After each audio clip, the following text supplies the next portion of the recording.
Hello students, hope you all are doing well. See previously આપણે cost accounting ની અંદર material cost માં discuss કરતા હતા illustrations બરાબર. એમાં આપણે 5 illustrations જે છે ડિસ્કસ કરી લીધા બરાબર, જેમાં આપણે અલગ અલગ બેઝથી દરેક પેરામીટર્સ જે છે એને કન્સિડર કરેલા.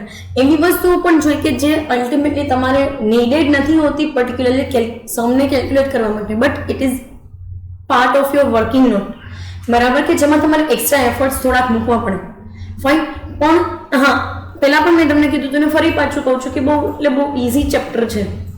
તમારા આખા કોર્સ કરિક્યુલમનું બહુ ઇઝી ચેપ્ટર છે and you can go for it with even particular minimum understanding બરાબર. તમે નાની એવી અન્ડરસ્ટેન્ડિંગ જો ડેવલપ કરી નાખો છો આ કેલ્ક્યુલેશન્સને લઈને, તો તમે આખો સમ કેલ્ક્યુલેટ કરી શકશો. બધી વસ્તુ ઇન્ટરકનેક્ટેડ જ હોય છે. Fine, C late us discuss on next part. આની અંદર મોસ્ટલી વસ્તુ જે છે એવી વસ્તુ આપેલી છે કે જે તમે સ્ટડી કરેલી છે, પણ એક એવું આપેલું છે ફાઇન્ડ આઉટ કરવાનું કે જેમાં તમારે ડેઝની અંદર ટર્નઓવર ફાઇન્ડ આઉટ કરવું પડશે બરાબર. નોર્મલી આપણે જે છે એ તમને ટાઈમ્સમાં મળે છે કે ભાઈ આટલા ટાઈમ્સ ટર્નઓવર હોય છે, એને રિગાર્ડિંગ જે છે તમારે ડેઝની અંદર ફાઇન્ડ આઉટ કરવાનું છે. Late us discuss on that part particular.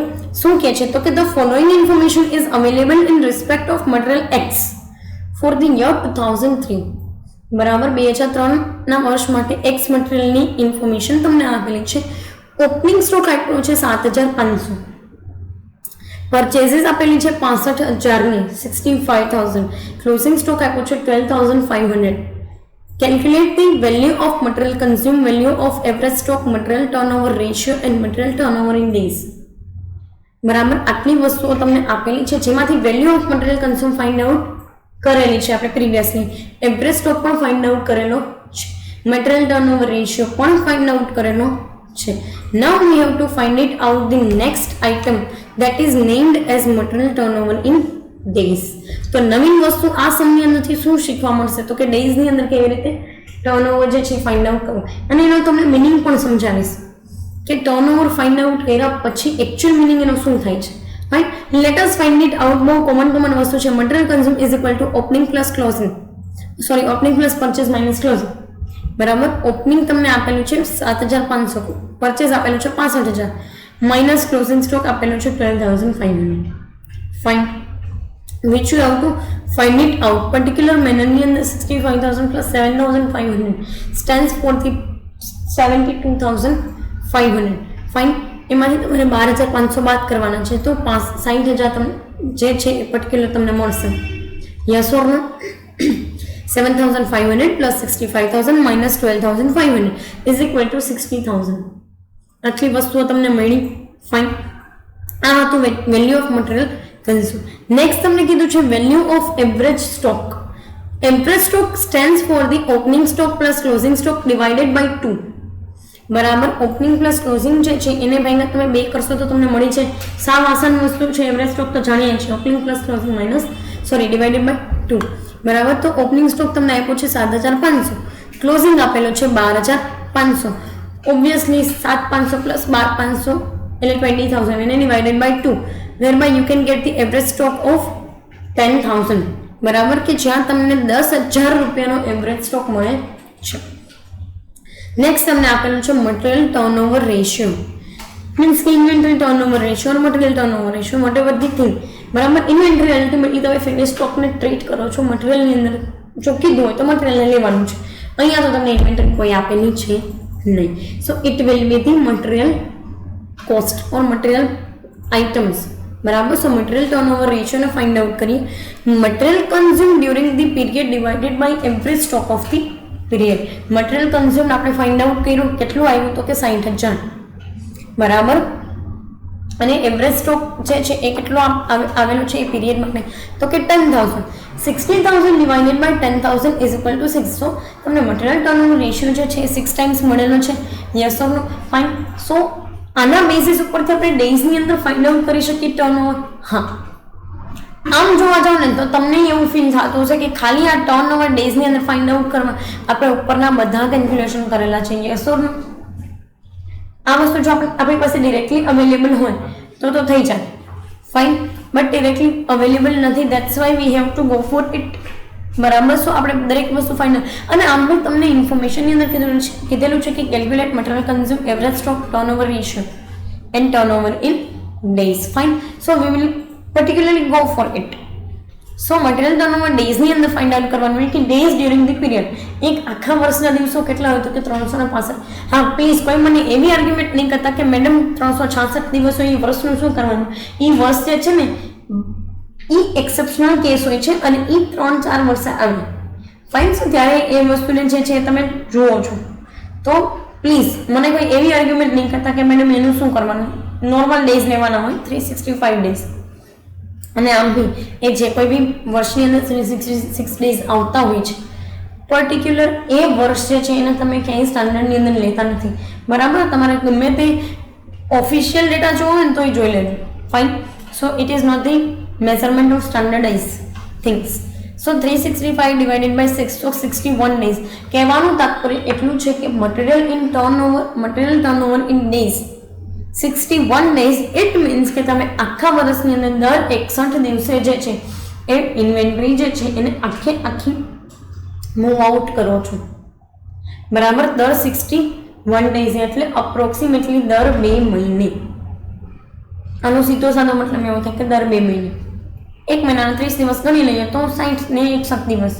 Fine. સો દર 2 મહિને એ લોકો મટીરિયલ જે છે એને પર્ટિક્યુલરલી મૂવ આઉટ કરતા હશે. Fine. So this is all about this illustration. Let us discuss next illustration જે તમને આપેલું છે જેમાં તમને એ અને બી આઇટમનો યુસેજ આપેલો છે.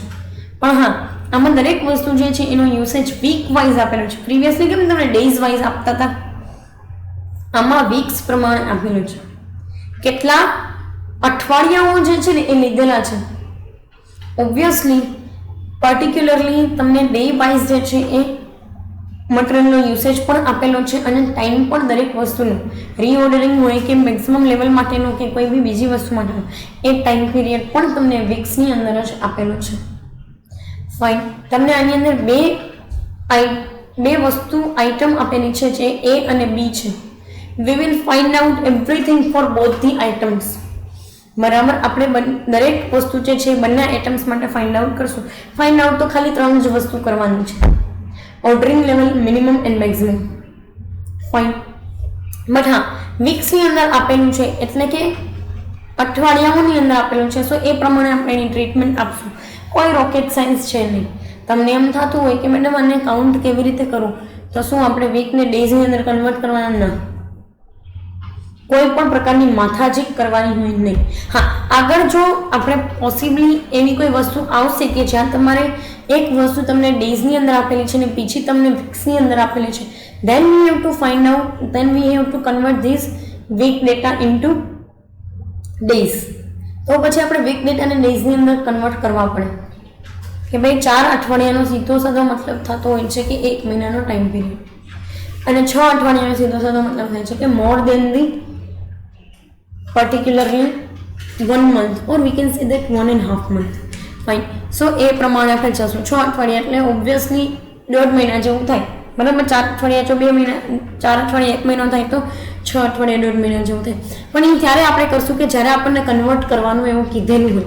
કન્વર્ટ કરવાનું કીધેલું ના હોય પણ અહીંયા યુસેજ આપણને પર ડેનું આપેલો છે અને ડિલિવરી ટાઈમ પીરિયડ જો અઠવાડિયાની અંદર આપેલું હોય તો આપણે કન્વર્ટ કરવું પડે. કારણ કે સ્ટેન્ડર્ડાઇઝેશન તો જોઈને કોઈ વસ્તુના કેલ્ક્યુલેશન માટે કે આને તમે વીક ડેટાની અંદર કન્વર્ટ કરી નાખો ઓર એલ્સ કે આને ડેઝની અંદર. Fine. That is entirely depend upon the information given in front of you. Fine. So એના ઉપર કીધેલું છે. લેટ અસ ડિસ્કસ શું કહે છે. નોર્મલ યુસેજ તમને આપેલો છે 50 પર વીક, 50 યુનિટ્સ પર વીક. એક અઠવાડિયાના 50 યુનિટ તમે યુસેજ કરો છો. મિનિમમ યુસેજ આપેલો છે 25 યુનિટ્સ પર વીક. એક અઠવાડિયાના 25 યુનિટ જે છે તમે લ્યો છો. મેક્સિમમ યુસેજ આપેલો છે 75 યુનિટ. એક અઠવાડિયા દીઠ 75 યુનિટ. ફાઇન. રીઓર્ડરિંગ ક્વોન્ટિટી તમને આપેલી છે. C reordering quantity stands for the ordering quantity. Yes or no? A item માટે તમને એટલે કે A item A alphabet item માટે તમને 300 યુનિટ આપેલા છે અને બી આલ્ફાબેટ આઇટમ માટે તમને 500 યુનિટ્સ આપેલા છે. બરાબર. રીઓર્ડરિંગ ટાઈમ એટલે કે ઓર્ડરિંગ જે છે એના માટે તમને ટાઈમ પીરિયડ આપેલો છે સ્ટાન્ડર્ડ ટાઈમ પીરિયડ. એ માટે તમને આપેલો છે 4 to 6 વીક્સ અને બી માટે આપેલા છે 2 to 4 વીક્સ. એટલે આમાં મિનિમમ ટાઈમ પીરિયડ કયો બનશે તો કે 4 અઠવાડિયા, મેક્સિમમ કયો બનશે તો કે 6 અઠવાડિયા, મિનિમમ બી માટે કયો બનશે તો કે 2 અઠવાડિયા અને મેક્સિમમ કેટલો બનશે તો કે 4 અઠવાડિયા. Fine. Let us find out the reorder level or ordering level or ordering quantity. Ordering level. Fine. Sorry, ordering quantity નહીં, બરાબર, but ordering level. Fine. So અહીંયા તમને રીઓર્ડરિંગ ક્વોન્ટિટી પણ આપેલી છે બંને વસ્તુ માટે. સો એ બી જોઈ લેશું, જેનો યુઝ તમારે મેક્સિમમ લેવલ ફાઇન્ડ આઉટ કરવા માટે પડશે. ફાઇન. જોઈએ શું કહે છે. રીઓર્ડર લેવલમાં maximum consumption into maximum delivery time period. Maximum consumption કેટલું આપેલું છે તો કે ભાઈ 75 યુનિટ્સ પર વીક. આમાં તમને એ આઇટમ અને બી આઇટમ માટે અલગ અલગ વસ્તુઓ આપેલી છે નહીં. સો બંનેની અંદર મેક્સિમમ કન્ઝમ્પશન એક જ યુનિટ લેવાનું છે અને એ છે 75 યુનિટ્સ. ફાઇન. એક વીકની અંદર તમારું મેક્સિમમ કન્ઝમ્પશન હોય છે 75 યુનિટ્સ. એને ગુણ્યા તમારે મેક્સિમમ ટાઈમ લેવાનો છે, જે બંને માટે તમને અલગ અલગ આપેલો છે. તો મેક્સિમમ ટાઈમ પીરિયડ એ માટે બનશે 6 અઠવાડિયાનો અને બી માટે બનશે 4 અઠવાડિયાનો. ફાઇન. સો એ પ્રમાણે આપણે જશું, જોઈ લઈએ કેવી રીતે છે. એ માટે maximum consumption 75 units into 4 week into 6 weeks એટલે કે 6 અઠવાડિયા, બરાબર. સો ઓબ્વિયસલી આપણી પાસે અહીંયા અવેલેબલ છે.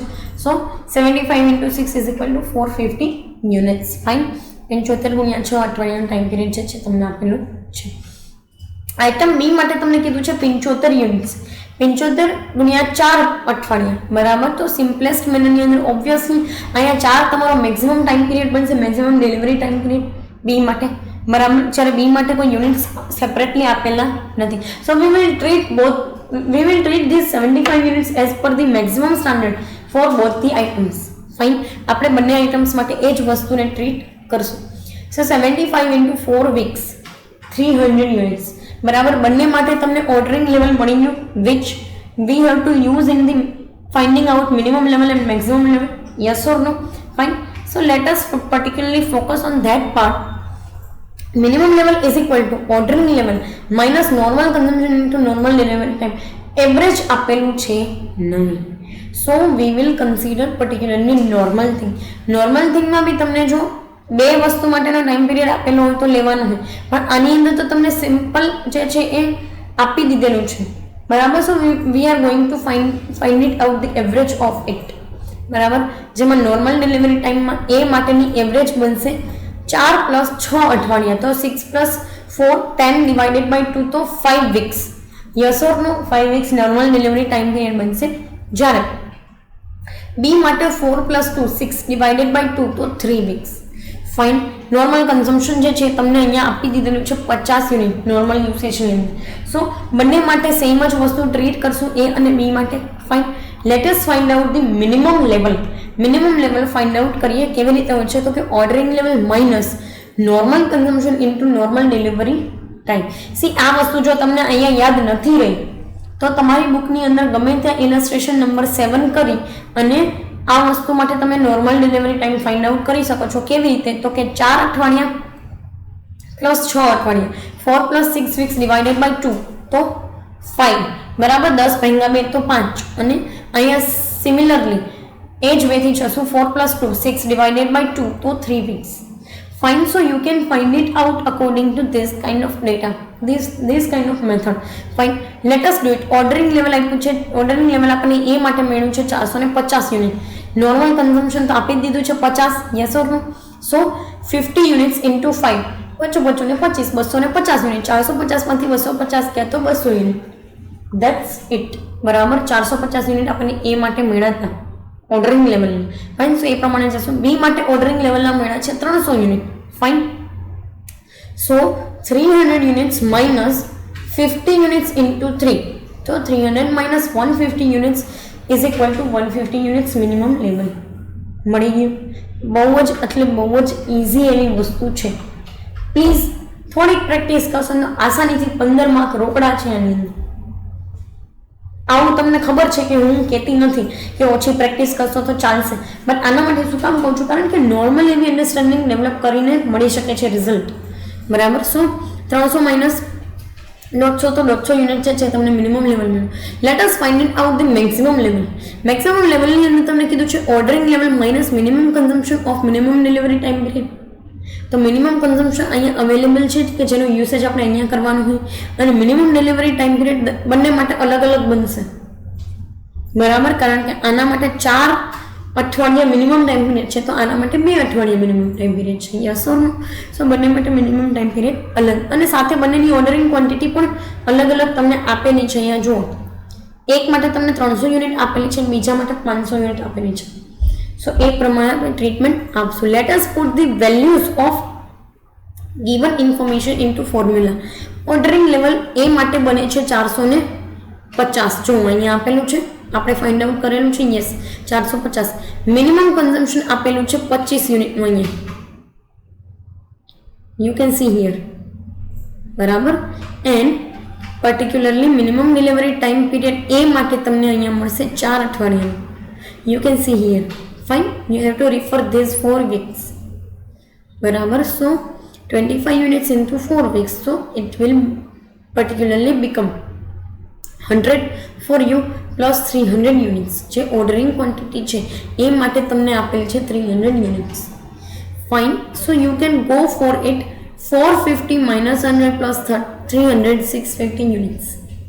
ઓબ્વિયસલી 25 ચોકુને 100, તો 400 જે છે એ તમને મળે છે, બરાબર. 100 પર્ટિક્યુલરલી તમને minimum consumption minimum delivery time period માટે મળ્યું. ફાઇન. તો 450 માઇનસ 100 પ્લસ 300 તો 650. ફાઇન. સિમ્પલેસ્ટ મેનરની અંદર મળી ગયું. Let us find it out for B. B માટે કેટલું મળે છે ઓર્ડરિંગ લેવલ? તો કે 300, અથવા તો રીઓર્ડર લેવલ કેટલું છે? તો કે 300 માઇનસ મિનિમમ કન્ઝમ્પશન 25 યુનિટ. બધા માટે સેમ જ રહે. મિનિમમ કન્ઝમ્પશન બધા માટે છે સેમ જ રહેશે 25 યુનિટ, બરાબર. કારણ કે તમને ડેટા નથી આપેલ. મિનિમમ ડિલિવરી ટાઈમ પીરિયડ અહીંયા તમને મળશે 2 અઠવાડિયાનું, બરાબર. મિનિમમ ડિલિવરી ટાઈમ પીરિયડ 2 વીક્સનો છે. So particularly you have to multiply this 25 units into 2 weeks. Fine. So you will get 50 units particularly. Fine. Plus 500 units આપેલું છે અહીંયા ઓર્ડરિંગ લેવલ જુઓ, સોરી ઓર્ડરિંગ ક્વોન્ટિટી, બરાબર. સો 500 યુનિટની ઓર્ડરિંગ ક્વોન્ટિટી તમને મળી ગયેલી છે, બરાબર. બી માટે સો 300 minus 50 plus 500, 750 યુનિટ્સ. આટલી વસ્તુ તમને મેક્સિમમ લેવલ માટે મળે છે. જો જોવા જાઓ તો ઓર્ડરિંગ ક્વોન્ટિટીને બધું સમઅપ કરતા કંપનીની અંદર મેક્સિમમ લેવલ એનું 650 યુનિટ બને છે, બી માટેનું 750 યુનિટ્સ બને છે. મિનિમમ લેવલ એ માટે 200 યુનિટ્સ બને છે અને બી માટે 150 યુનિટ્સ બને છે. જ્યારે રીઓર્ડરિંગ લેવલ તમને 450 યુનિટ અને 300 યુનિટ્સનું આપેલું છે. Fine. So this is the thing, અને આ પ્રમાણે ઇલસ્ટ્રેશન્સ આપેલા છે. પર્ટિક્યુલરલી કમિંગ સેશનની અંદર આપણે જે છે એ આના રિગાર્ડિંગ આના રિલેટેડ જે છે એ પ્રેક્ટિકલ ક્વેશ્ચન્સ કરવાના રહેશે. ફાઇન. જેમાં તમને આપણે લેશું પર્ટિક્યુલરલી બુકમાંથી જે પ્રેક્ટિકલ ક્વેશ્ચન્સ આપેલા છે તમને આફ્ટર ધી લેસન, બરાબર, આફ્ટર ધી યુનિટ, એ ક્વેશ્ચન્સને કન્સિડર કરશું અને એના સોલ્યુશન આપણે આપણા સેટથી બનાવશું. Fine. Mark my words, if you want to go for the practice, go please ask me for the questions. મને ખબર છે કે તમને લોકોને અત્યારે આ વસ્તુ માટેની સિરિયસનેસ નથી, અને કદાચ તમને એવું લાગે છે કે ભાઈ એટ ધી એન્ડ સેમેસ્ટર આપણે ભેગું કરી લેશું, અને હજુ તો આપણી પાસે દિવાળીનો ટાઈમ પીરિયડ છે કે ભાઈ નક્કી નથી એક્ઝામિનેશન આ વખતે આપણને પાસ કરી દેશે, એવી કોઈ ઈચ્છામાં કે એવી કોઈ અપેક્ષામાં રહેતા નહીં. પ્રેક્ટિસ કરવી જરૂરી છે. અને તમે કોલેજ એક્ઝામ પાસ કરવા માટે નથી કરતા, તમે કોલેજ શીખવા માટે કરો છો. So if you are going for the learning purpose then go for it. અને એક્ઝામ પાસ કરવી હોય તો મારું તો એવું કહેવું છે કે શું કામ તમે રેગ્યુલર કરો છો, એક્સટર્નલ કરો, બરાબર.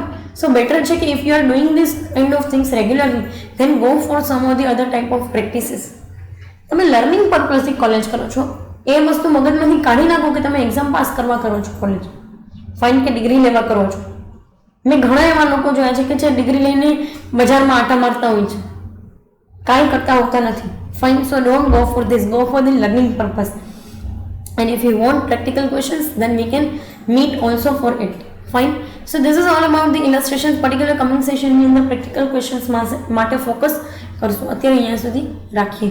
Thank you so much.